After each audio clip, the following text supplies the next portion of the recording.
What's happening, everybody? Willie here, good old Wanna Go Fishing. Sitting here at the good old table of contents. There is something actually on the table of contents that we're going to talk about. And there's something in my lap that we're going to talk about right here. This 1963 Fender Musicmaster and this early 1980s UL4 Classic trigger spin, underspin reel. And I'm going to tell you right now why we're going to talk about them. What do they have in common? Nothing. They have strings. Both of them have strings. That's pretty much it.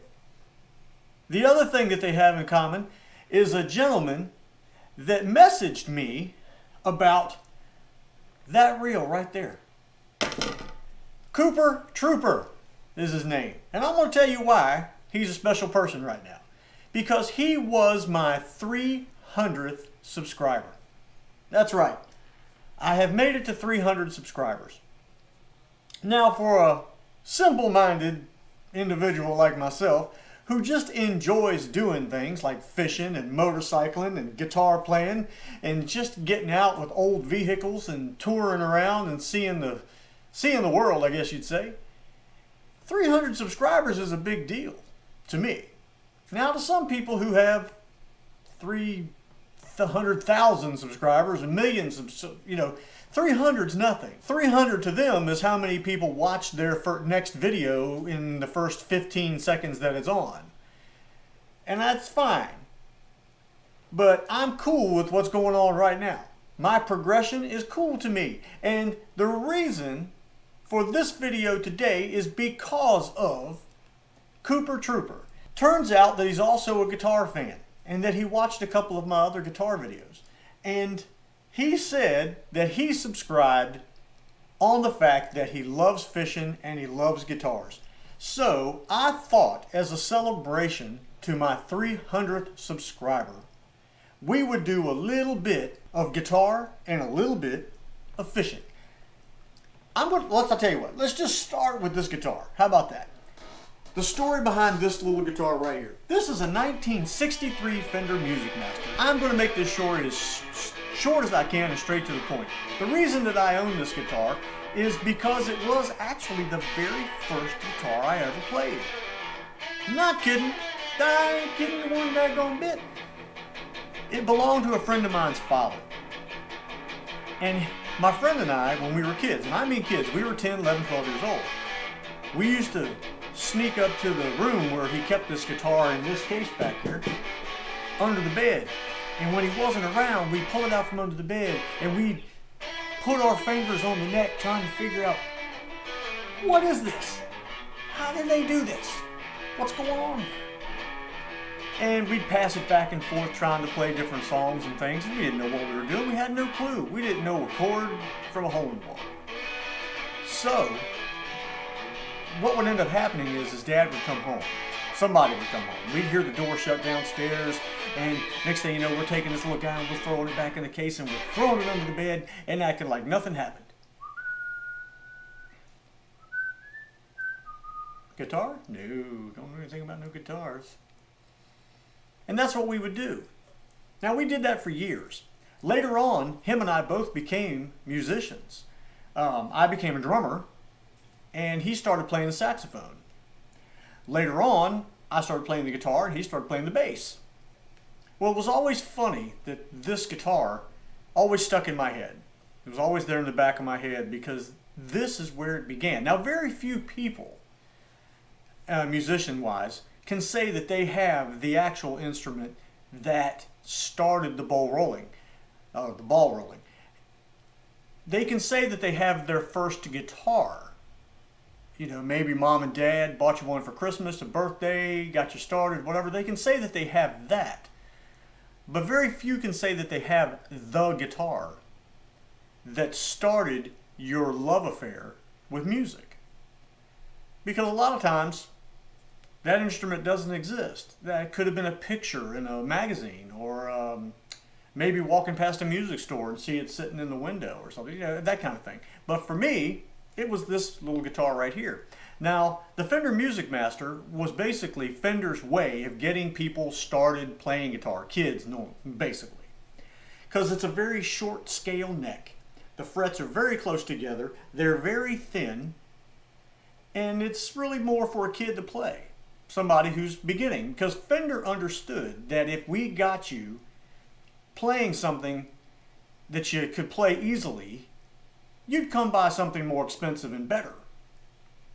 That's just the way it worked.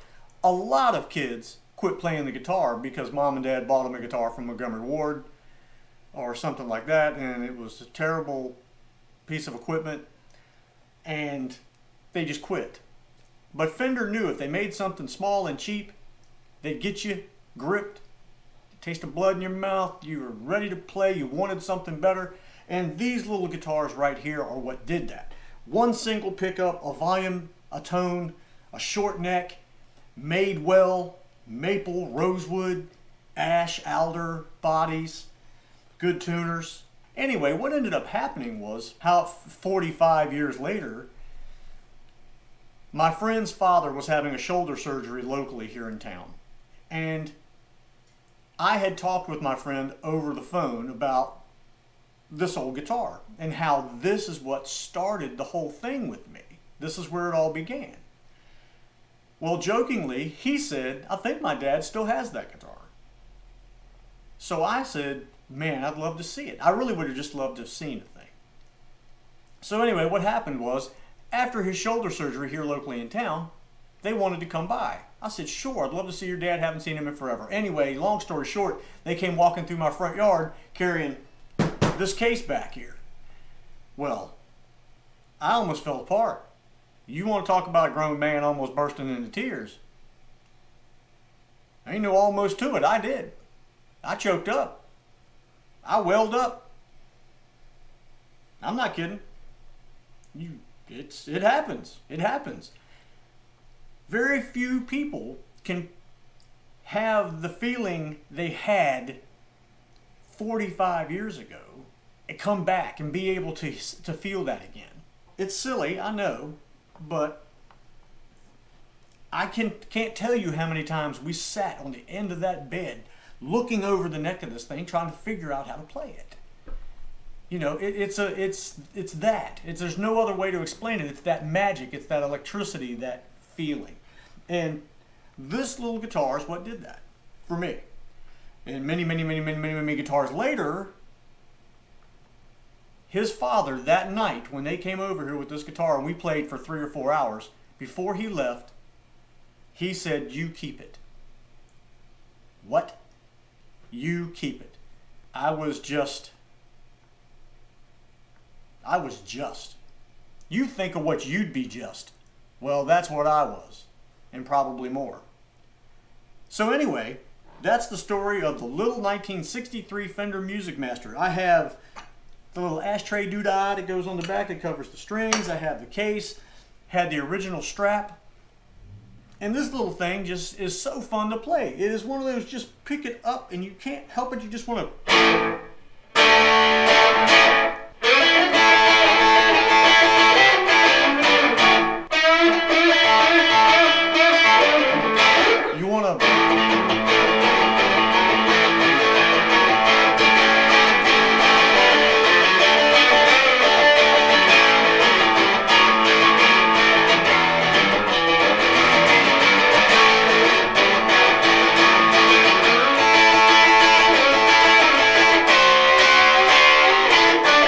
I can get carried away. Carried right slam away as far away as I can get. Woo! Flown out of here. So anyway, that is what this is. It is in pretty decent shape considering. It's been in a case for a very long time. It was played quite a bit. At one time, his dad tinkered with putting a different bridge on the back. So it's got some holes dug in it. So what? Personality. This guitar is loaded with it. So I have thanked him many a time for bringing this to me and putting it back in my hands after all those years. It's a great thing. Now let's get on off of this guitar, this 1963 Fender Musicmaster, and get on over to this fishing reel. Now the reason that we're talking about this fishing reel is Mr. Cooper Trooper let me know that very few videos, if any, consist of the Zebco UL4 Classic. Seems that he got one of these reels. Same way, kind of fell into his hand. Believe it might have been his father's or something like that. And he couldn't find much on it. Now, he likes fishing. He's not that into fishing, but he wanted to know a little bit about this reel. Well, you know, there's only a little bit about this reel. They're very simplistic machines. Top twists off, your spool's inside. Now, these bottoms, literally just, you got to put a little pressure on them. They pop right off. Got a little grease in there. And they're extremely simplistic inside. See in there, I've got some grease in there where I've fixed this one up and cleaned it up and got it going. I use these quite a bit. This is actually one of my reels from the 80s. And I did have a lot of these things because I can't really remember, but I think these things didn't cost more than about 12 bucks back in the day. And I remember going to the store and buying 3 at one time. At the time I was playing music and I was in a band and I played every Friday and Saturday night and I made my own money and I had money enough to do it. So I bought 3 reels, 1 rod, and went fishing. I loved it. This thing right here, this little reel right here has been in more creeks and cast under more trees, zipping them sideways and under rivers than you could ever imagine. They were very flamboyant for their day because it was the 80s, man. We might as well just, remember this was the 80s, all right? People were flamboyant. They were shaving their heads on one side and hair growing long on the others, and you had, everything from the Stray Cats to A Flock of Seagulls to Michael Jackson, Van Halen. Everything was flamboyant, and the movies and the things were just, Back to the Future and those kind of things. They were out there in the 80s, So these guys lasted a little while, the classic series, and then they moved on and went on down the road. What I can tell you about this reel is, one is that big screw on the side right there.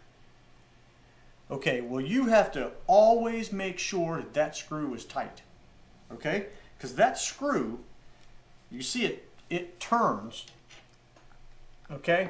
That screw is it screws right into the arm and it holds the arm on there. If that screw falls off, the arm just comes out. It just comes out and there's no way to hold it in there. So you are going to be either finding that screw somewhere, wherever you lost it, if you're lucky, or you're going to be holding that crank arm inside the reel the whole time you're out there fishing. Believe me, I know.